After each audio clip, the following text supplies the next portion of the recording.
There are over 2,000 buildings in Grand Theft Auto 5, but out of all of them, which one came first? Because one of them had to have come first, right? In every city in the world, there is some building somewhere that was built before all the other ones. So if we were to look at every single building in Grand Theft Auto 5 and try to guess which year it was built based on its architecture, what it's made out of, and where it's located, which one would be the oldest? Because it's definitely not these skyscrapers. Some of those aren't even done being built yet. It's probably not the swanky Hollywood mansions either. But what about this Roman Gothic cathedral or this rundown corner store? That's exactly what we're going to figure out today, and we're going to do it by walking through every single neighborhood in Los Santos one by one, finding all the oldest looking buildings and putting them head to head until we figure out which one is the winner. We're going to start our journey down here in a little area called La Puerta underneath the overpass just inland from the airport. Walking around here, you can tell the whole area has seen better days. Run-down warehouses with broken windows, old cinder block fences with faded commercial signs. I mean, listen, any neighborhood that they're willing to build an interstate highway on top of obviously isn't one that the city sees a lot of value in. So this area is past its prime, for sure. But the question we're trying to answer is, out of all the buildings down here,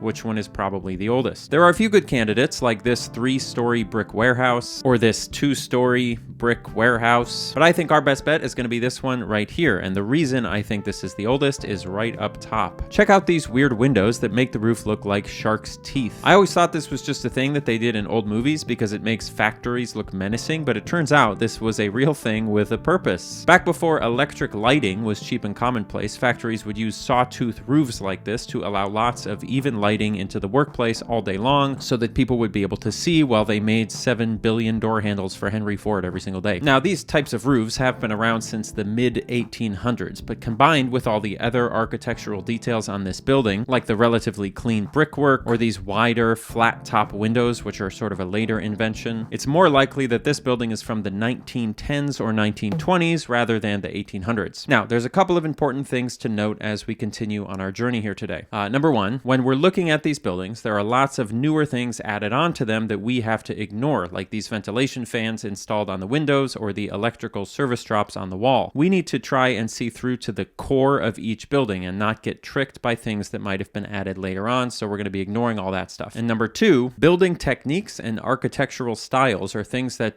they aren't strictly in one decade or another. They bleed over into many eras beyond just the ones they were most popular in. I mean, heck, you can find sawtooth roofs being built today, like on the new Beyond Meat plant, which funnily enough is outside of Los Angeles. So it should go without saying, but we're making super broad generalizations based on the most likely era that these techniques and styles are from. It is not a perfect science by any means. We're gonna head south from here in search of more old buildings towards one of my favorite locations in the game, Los Santos International Airport. And it's clear right away that this place, it's just not as old. You've got modern giant glass hotels, less modern giant, less glass hotels, this thing that looks like it could be from the Jetsons. This all makes sense, of course, right? Most of these buildings are copied directly from real life, and Los Angeles International Airport, which this airport is based off of, was totally renovated in the 1960s. So, it might be tempting to say, oh, well, I guess this area is from the 60s, so let's not worry about it. However, look what I found all the way over here on the east side of the airport, hidden way up in a corner. Another single-story brick warehouse, and a second one right behind it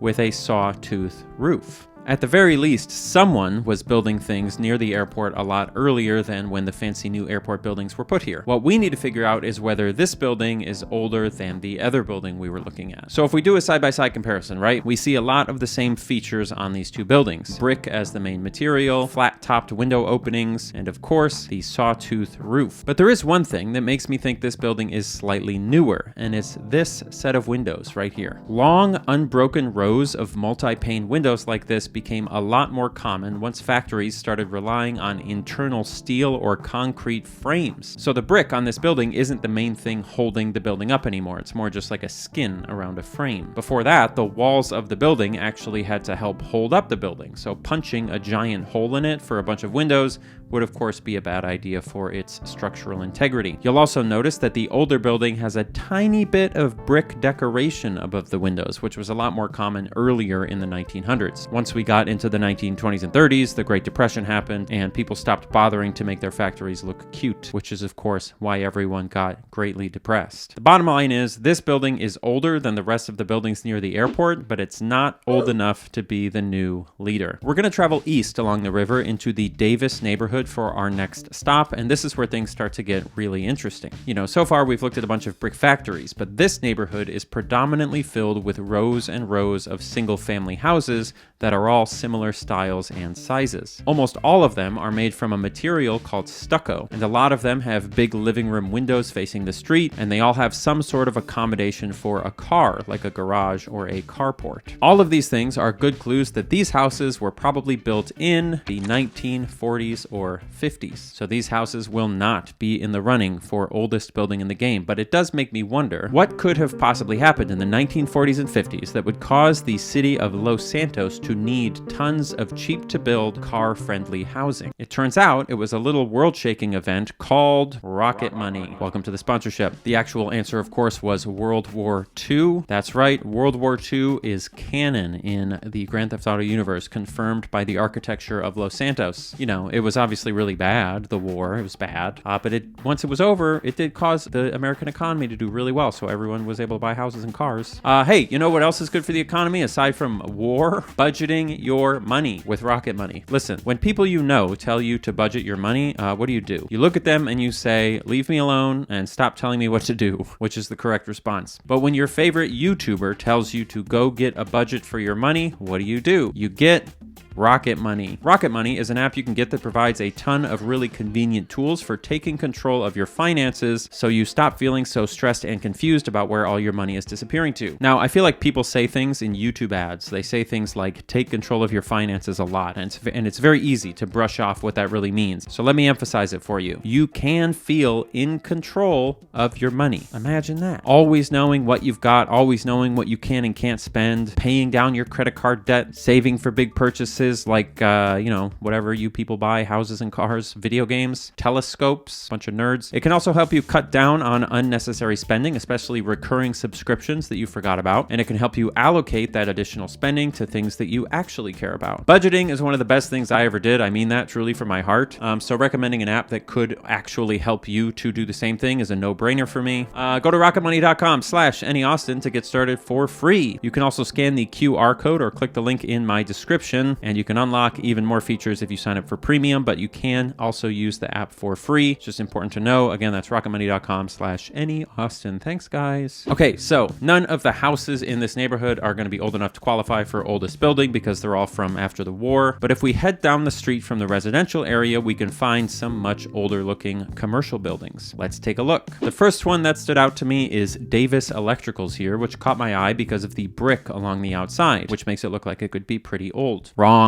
First of all, the brick is fake. I mean, it's not fake, it is real brick, but if you go around the side of the building, you'll see it was just added to the front as a decoration. And secondly, all these curvy lines and the fun layering style are part of an architectural style called Streamline Modern, which was popular in the 1930s and 40s. And that is not old enough to beat our Sawtooth warehouse. Then I saw this apartment complex down the street, which looked like it might be an old brick warehouse of some kind that had been repainted to use as apartments. But once I got close enough, I realized these are not bricks at all. They are cinder blocks, which are different. And cinder blocks did not become popular for residential construction until about the 1940s or 50s as well. But there is one building in this area that sticks out like a sore thumb, and I think it might actually be older than anything we've looked at so far. It's this one right behind me. Now I know what you're thinking. This is exactly the same type of building as the other ones we looked at. I understand why you would think that, but there is one key difference here. Look at this. Look at these openings. They're arched. Now, I don't know if you remember high school physics, but if you do, you'll remember that arches are really good for supporting structures. And seeing arched openings on a brick building like this means that those arches are load-bearing. These walls are holding up the structure, meaning that there's no steel frame holding up the building inside, meaning the building is from before steel frames, meaning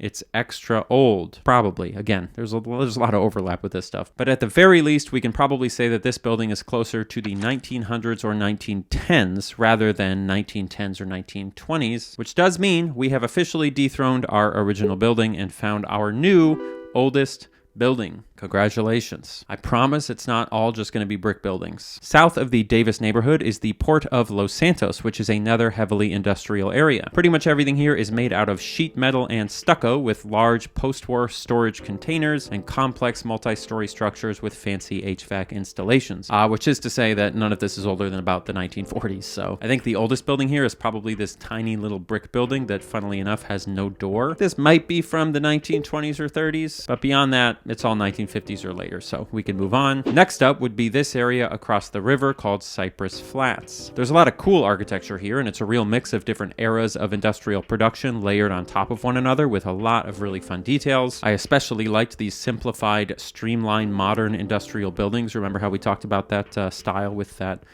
electrical building? But in this case, it's sort of like they knew that this building had to be functional and serious because it's in an industrial area, but they managed to get some of that curvy design language in there. In terms of super old buildings, there is one I found that I think could be in competition, and it has one specific thing about it that I think is kind of awesome. It has most of the same features that we already talked about, you know, a bunch of brick and windows and whatever, who cares? But look at this one particular thing here. You see all these little metal diamond things on this building? If you live in Los Angeles or California in general, you're probably super familiar with these, but for everybody else, these are called wall anchor plates, and they're installed on old buildings, especially brick buildings, to prevent those buildings from falling down. And you know why people use them all the time in California?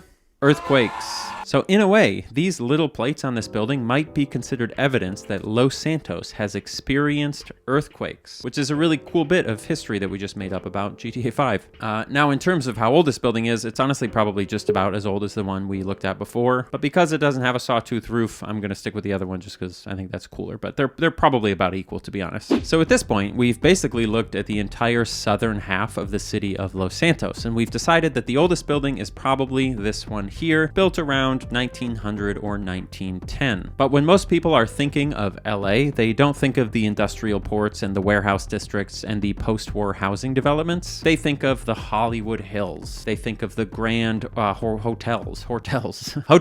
They think of Santa Monica Boulevard. They think of the beautiful sprawling skyline. These iconic Los Angeles locations are in Grand Theft Auto 5, and they're spread across roughly 4 neighborhoods in the game: the Hills, Vinewood, downtown Los Santos, and Vespucci Beach. Now, if you've played GTA 5 a lot, you'll know that this is really more like 8 or 9 neighborhoods, but I'm just combining them to keep the video simple. As far as the Hills, it's mostly made up of these iconic mansions that rich and famous people live in, including the main character of the game, Michael, and some of those mansions do have architecture that could be dated to the 1920s or 30s, like this one here, which is built in the Mediterranean or Spanish colonial revival style. I should probably say really quickly, just like with all my videos, I basically did a chaotic, underslept crash course on Los Angeles architecture over the last 2 weeks for this. I didn't go to college or anything, so make sure you check the comments down below for a bunch of people telling me how wrong I am. But yeah, there are some really cool early 20th century mansions, but nothing older than the big factory we found. So the Hills is not going to be where our oldest building is. And the area to the west, based on both Santa Monica and Venice Beach, it has some really cool architecture, but nothing older than about the 1920s or so. So unfortunately, that whole area we can say is not going to be a place with our oldest building. And then heading into downtown Los Santos is where you'll find all of those fancy new skyscrapers, which obviously aren't going to win this competition, but it is fun to take a drive through this area and look at all the layers of architecture that you can find, because you can find awesome ornate stuff from as far back as the 20s and 30s, super rigid uniform stuff from the mid-century period, dark glass towers of the 70s and 80s, all the way through to new stuff. It's really cool. But you can also find this. This is that big cathedral that I mentioned at the start of the video. Now, at first glance, this big cathedral looks like it's built in the Roman Gothic architectural style, which is an architectural style that was popular like 1,000 years ago. Wow, a 1,000-year-old building in Los Santos. I probably don't need to tell you this, but this is not an authentic Roman Gothic cathedral. It is a recreation, a fake. Neither Los Santos nor Los Angeles existed 1,000 years ago, unless you count the indigenous people who lived in the area, which interestingly enough, I did learn GTA 5 does have a reference to the two of the tribes who lived in the area near Los Angeles, the Tongva Hills and the town of Chumash, which are named after the Tongva and Chumash people, respectively. Aside from that, there's nothing downtown that would make our list, so we can consider this area finished as well, which really only leaves one area we need to look at: Vinewood. Walking around the core of Vinewood is cool because it's obviously based off of Hollywood, so you can see how many iconic buildings were built in the first heyday of Hollywood in the 1920s. Every single block has some sort of ornate iconic theater or giant Art Deco hotel or simple 1920s commercial building that has been covered or remodeled over the years. If you squint your eyes, you might just feel like you're a famous 1920s eccentric like Howard Hughes, or maybe more relatably for my audience, you might feel like you're playing the hit 2007 video game BioShock, which of course famously featured a lot of Art Deco architecture, which was popular in the 1920s. There's also the area in East Vinewood that has some of the only wooden structures in the city, including the oldest single-family homes in the city, and this really weird corner store that I think might be my favorite single building in the entire game, just because of how many layers there are to its history. You can go look at that on your own time, though, because none of that is going to qualify for our oldest building. But there is one thing that might qualify for our oldest building, and that's going to be way down here in this little spot near the Los Santos River. There's a plaza down here, and at that plaza we can find 3 buildings: a church, a Mexican restaurant, and another Mexican restaurant. Now, the church looks old, but the window shapes are too perfectly uniform to be a real Adobe-style mission church, and those exposed beams underneath are kind of a classic fake old touch.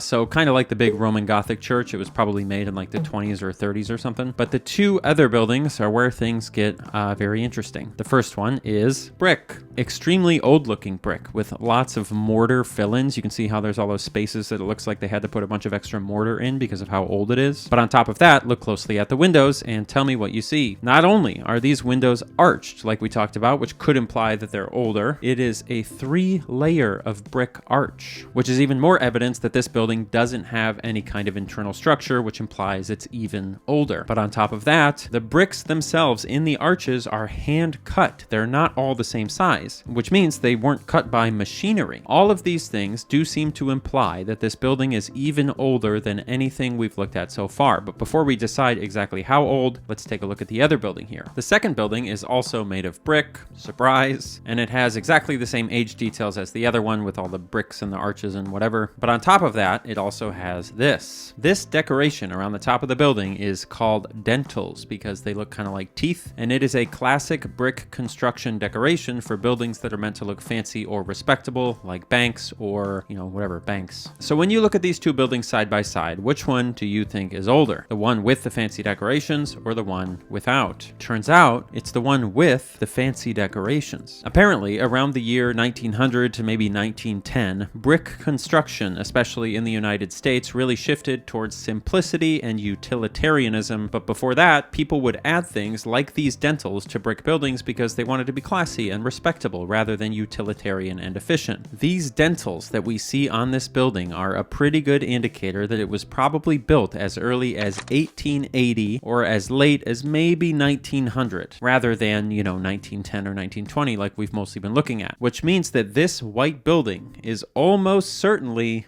the oldest building in Grand Theft Auto 5, beating our beloved Sawtooth Factory.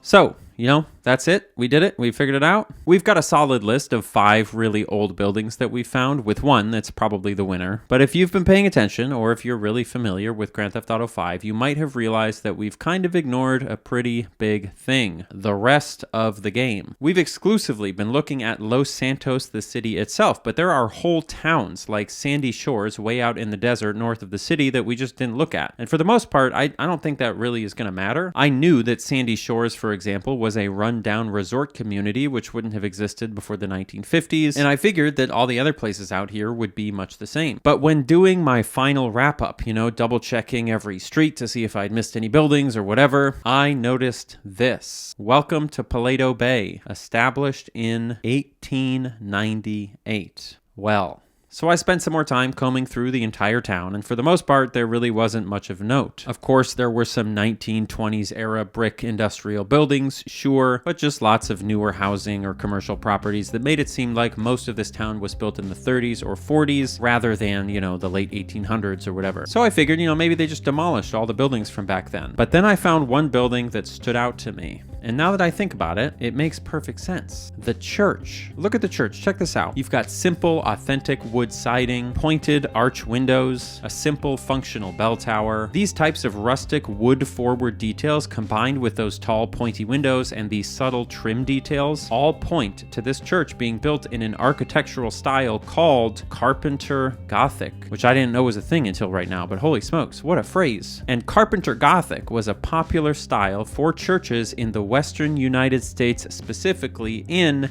the 1890s, possibly 1898. So I think we can safely say that this church is the oldest remaining building in Paleto Bay, and it was probably finished right when the town was founded in 1898. So the question for us now is, which is older? A church that we know was probably built in 1898, or a building that could have been built anywhere between 1880 and 1900? I don't know. I still think it's the Mexican restaurant, I obviously, just a bigger range, but I'm gonna let you guys hash out the details in the comment. But that's my vote, and I'm Annie Austin. Thanks for watching.